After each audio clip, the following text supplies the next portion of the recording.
Okay, I'm going to give some examples of groups.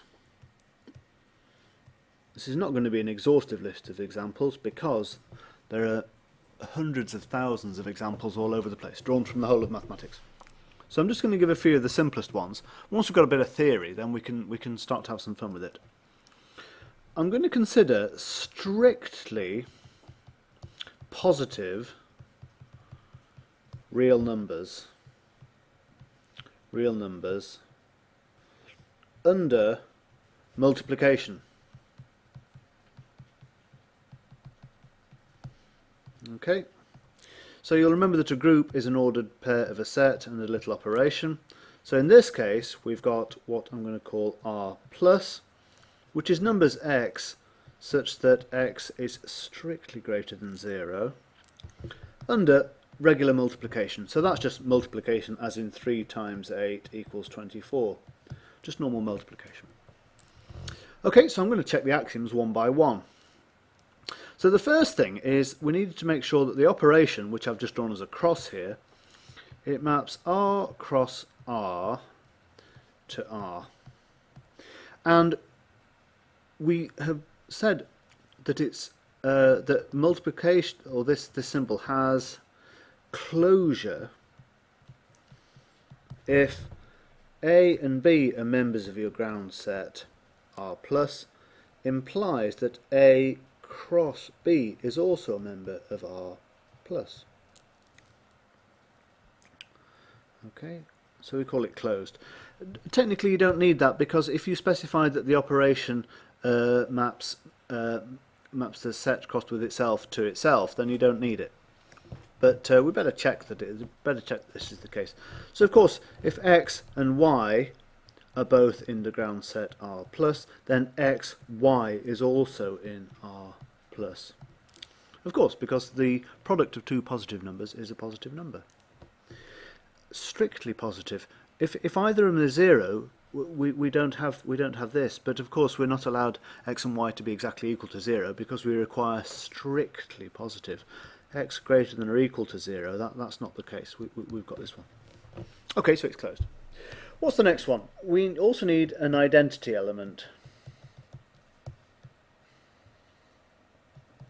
So what are the rules again? Closure, identity, inverse, and associative.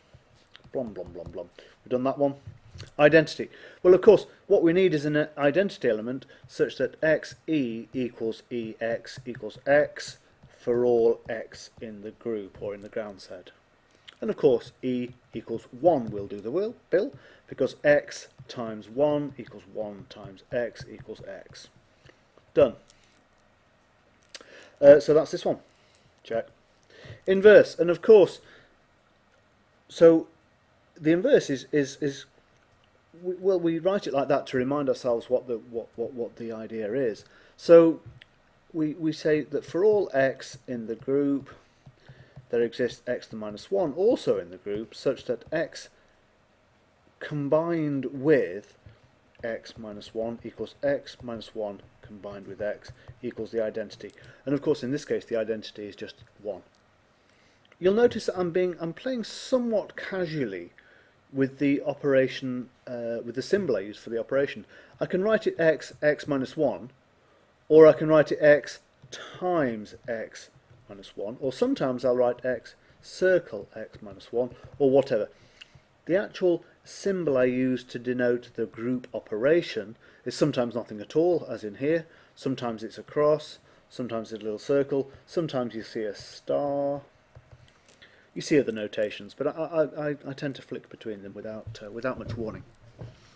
Okay, and x to the minus 1 is of course equal to 1 over x, because x times 1 over x equals 1 over x times x equals 1. Check.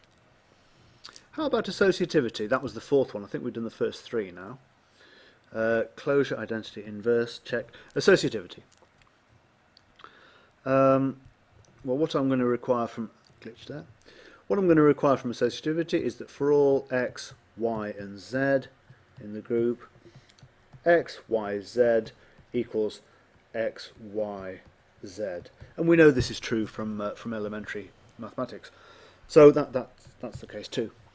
It's probably worth pointing out that to prove this is quite hard.